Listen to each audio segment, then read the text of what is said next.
Istriku selingkuh saat aku berjuang melawan kanker, jadi aku membongkar semua kebohongannya. Namaku Rangga. Aku seorang pria biasa, usia 35 tahun, bekerja sebagai analis keuangan di sebuah perusahaan multinasional di Jakarta. Aku menikah dengan Alia, wanita yang dulu kukira adalah cinta sejati dalam hidupku. Kami sudah menikah selama 5 tahun dan selama itu, aku pikir kami bahagia. Semuanya berubah ketika dokter menyatakan aku mengidap kanker limfoma stadium 3. Dunia seperti berhenti berputar. Tubuhku lemas, bukan hanya karena penyakitnya, tapi karena ketakutan akan masa depan. Apakah aku akan sembuh? Apakah aku akan meninggalkan Alia sendirian? Tapi di saat-saat itulah, aku melihat sisi lain dari istri yang selama ini kupuja. Bukan cinta dan kesetiaan yang kutemui, tapi jarak yang semakin melebar. Tatapannya kosong, pelukannya dingin, dan suaranya mulai jarang terdengar. Awalnya, aku mencoba memahami. Aku pikir dia hanya syok, atau mungkin takut melihatku melemah. Aku berusaha kuat, berpura-pura ceria, dan menjalani kemoterapi dengan senyuman palsu. Tapi kenyataan lebih kejam dari yang bisa kubayangkan. Hari-hari berlalu dengan lambat. Aku menghabiskan sebagian besar waktuku di rumah sakit. Rambutku mulai rontok, tubuhku melemah, dan selera makanku menghilang. Tapi aku tetap berusaha tersenyum ketika Alia datang mengunjungi. Namun perlahan, frekuensi kunjungannya menurun. Awalnya dia datang setiap hari, lalu 2 hari sekali, lalu seminggu sekali. Kadang dia hanya mengirim pesan, "Maaf, sayang. Aku ada meeting mendadak." Aku mencoba menepis kecurigaan. Alia memang bekerja di sebuah agensi periklanan yang sibuk. Tapi firasatku tak bisa dibohongi. Ada sesuatu yang tidak beres. Suatu malam, aku terbangun karena nyeri di perut bagian bawah. Aku meraih ponsel dan melihat sudah pukul 2 pagi. Aku membuka Instagram secara iseng, berharap melihat story Alia. Dan disitulah aku melihatnya. Dia sedang makan malam di sebuah restoran mewah, tertawa bersama seorang pria berjas biru. Tertawa dengan cara yang tak pernah dia lakukan denganku selama berbulan-bulan terakhir. Namanya Dimas. Seorang teman kantor, yang dulu pernah dia sebutkan sekali lalu menghilang dari pembicaraan. Aku mulai menelusuri, membuka semua foto-foto lama, komentar, dan mencocokkan tanggal. Hati kecilku sudah tahu jawabannya. Tapi aku butuh bukti. Aku mulai menyewa seorang detektif swasta. Mungkin terlihat berlebihan, tapi aku sudah terlalu lelah dibohongi. Dalam waktu 2 minggu, semua terbuka. Alia tidak hanya berselingkuh. Dia sudah menjalin hubungan intens dengan Dimas selama hampir 6 bulan. Saat aku mulai menjalani pengobatan pertama, aku membaca laporan detektif dengan tangan gemetar. Ada foto mereka menginap di hotel, makan malam romantis, bahkan liburan singkat ke Bali. Sementara aku terbaring di ranjang rumah sakit, mereka tertawa di tepi kolam renang. Aku memandangi berkas laporan di pangkuanku. Foto-foto mereka berdua begitu jelas, begitu menyakitkan. Dimas mencium kening Alia di lobi hotel. Alia menggandeng tangannya saat memasuki restoran mahal. Mereka terlihat bahagia. Lebih bahagia dari aku dan Alia selama bertahun-tahun. Kenyataan bahwa wanita yang selama ini tidur di sisiku, memanggilku cinta, bisa dengan begitu mudahnya mengkhianatiku, membuatku ingin muntah. Aku tidak langsung menghadapi Alia. Aku menahan diri. Aku butuh waktu, strategi. Aku ingin semua tahu siapa dia sebenarnya, bukan hanya aku. Bukan hanya keluarga kami. Aku menghubungi sahabatku, Rico. Dia orang yang selalu membelaku sejak SMA, dan dia tahu betul perjuanganku melawan kanker ini. Saat aku menceritakan semuanya, dia hanya berkata satu hal. "Bangun, Rangga. Ini saatnya lo bukan cuma bertahan, tapi juga bangkit." Kami menyusun rencana. Bukan balas dendam, tapi kebenaran. Aku berhak atas itu. Aku menunggu hari ulang tahunku yang ke-36. Alia bilang dia akan mengadakan makan malam kecil di rumah, hanya bersama keluarga dekat dan beberapa teman. Aku tersenyum. Sempurna. Malam itu, rumah kami dipenuhi dengan tawa dan ucapan selamat. Alia sibuk melayani tamu. Dia mengenakan gaun merah marun yang kupilih sendiri setahun lalu. Ironis sekali. Saat semua sudah duduk dan mulai menikmati makanan, aku berdiri dan mengetuk gelas anggurku. Ada sesuatu yang ingin aku bagikan malam ini. Ucapku. Semua mata tertuju padaku. Alia tersenyum. Mungkin berpikir aku akan memberikan ucapan terima kasih manis seperti biasa. Tahun ini adalah tahun yang berat untukku.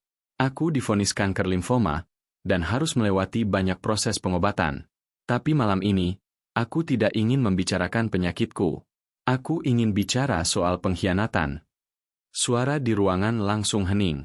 Seseorang yang seharusnya mendampingiku di saat tersulit, ternyata justru menusukku dari belakang. Aku menoleh pada Alia, yang kini wajahnya mulai pucat. Selama aku menjalani kemoterapi, istriku berselingkuh dengan rekan kerjanya, Dimas. Suara desahan dan teriakan kecil terdengar. Ibuku memegang dadanya, menatap Alia dengan mata berlinang.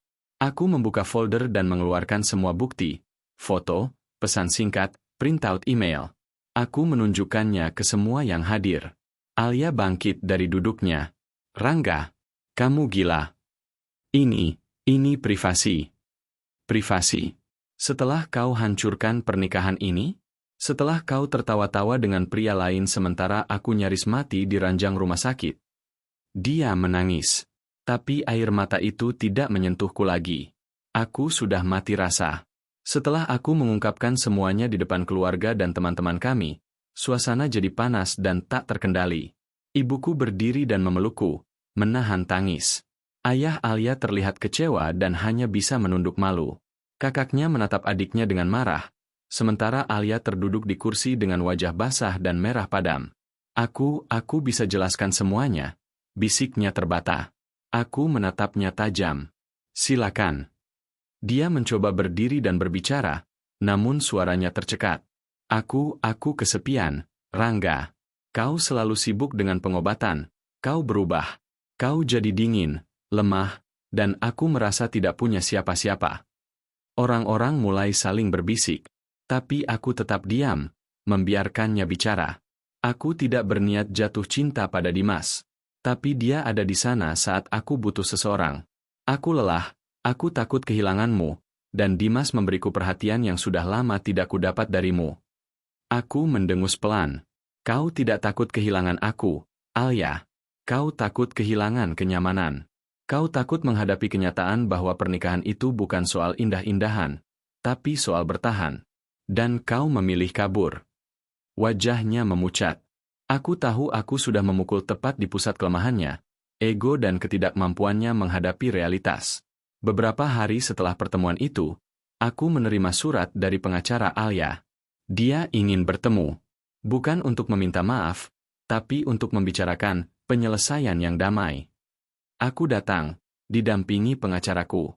Alia terlihat jauh berbeda, lebih kurus, wajahnya lelah, matanya sembab.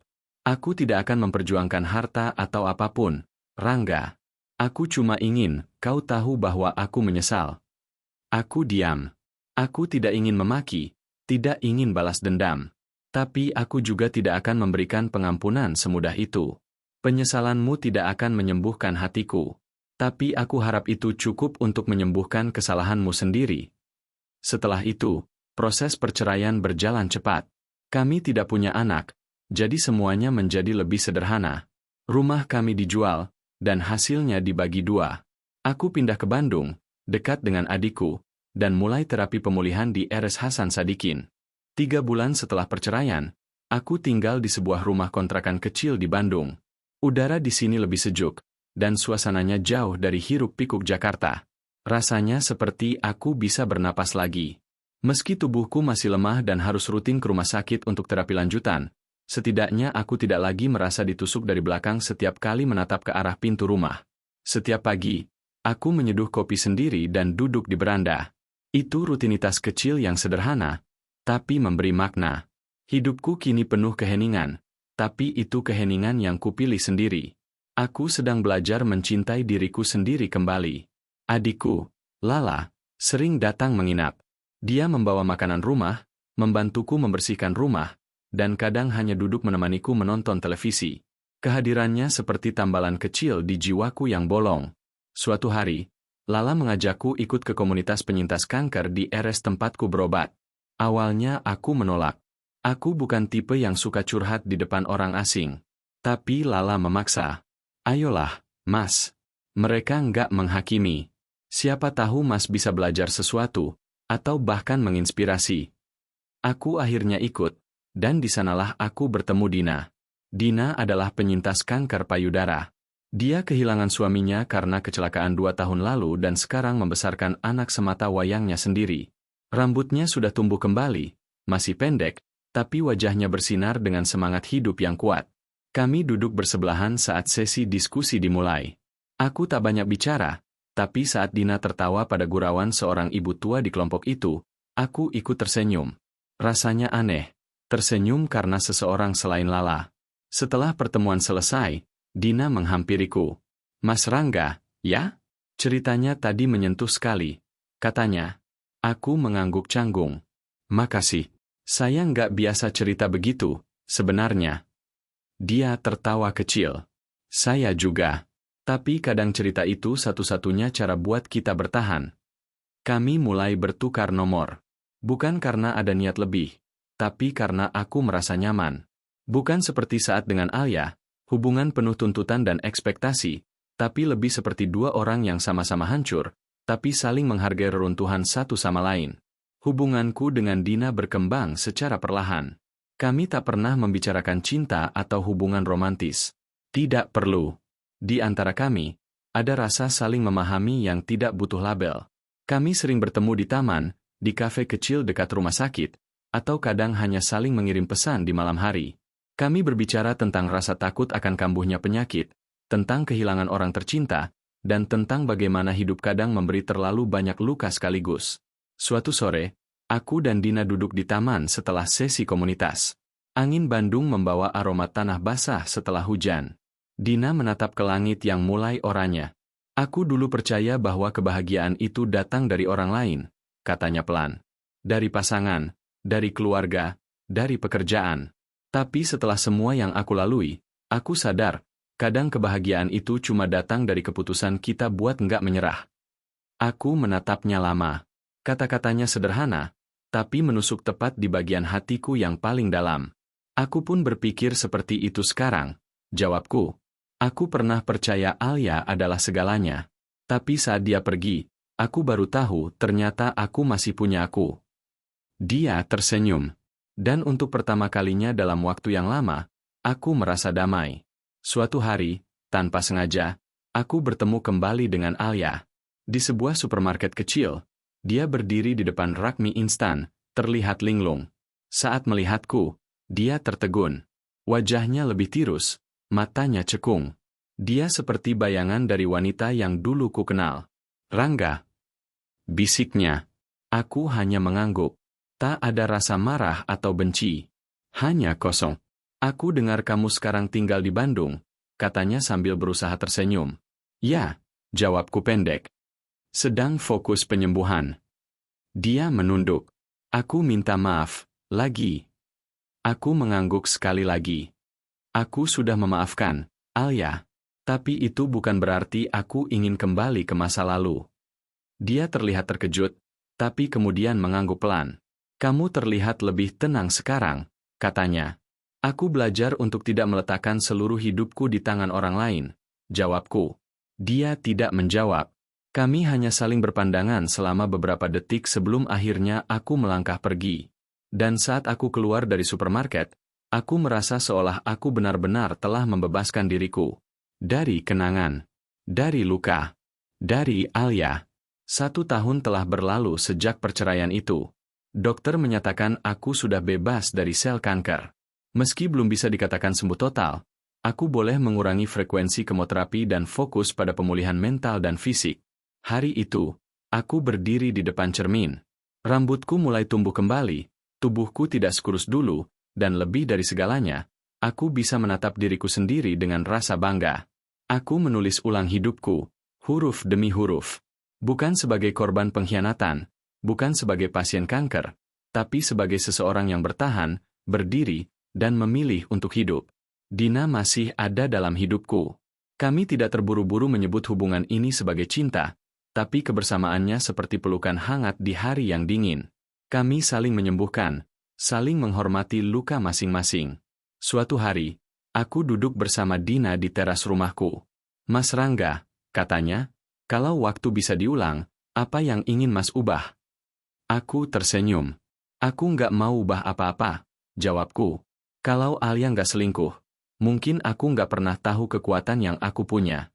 Mungkin aku nggak pernah kenal kamu. Dan mungkin aku masih terjebak dalam hidup yang penuh kepura-puraan. Dina memegang tanganku. Kadang, jalan menuju terang memang harus melewati lorong yang gelap banget dulu, ya. Aku mengangguk. Tapi yang penting kita nggak berhenti jalan. Kami berdua diam. Angin sore mengayun pelan dedaunan di halaman kecilku. Langit oranye. Matahari mulai turun. Hari itu sederhana. Tapi bagi seseorang yang pernah merasa hancur, hari seperti ini adalah kemenangan. Aku menutup mata, menghirup napas panjang, dan dalam hati berbisik. Aku telah memaafkan, bukan karena mereka pantas, tapi karena aku pantas bahagia. Dan dengan itu, aku melangkah maju, meninggalkan masa lalu. Bukan untuk melupakan, tapi untuk membuktikan bahwa dari pengkhianatan, dari kanker, dari kehilangan, aku bisa lahir kembali.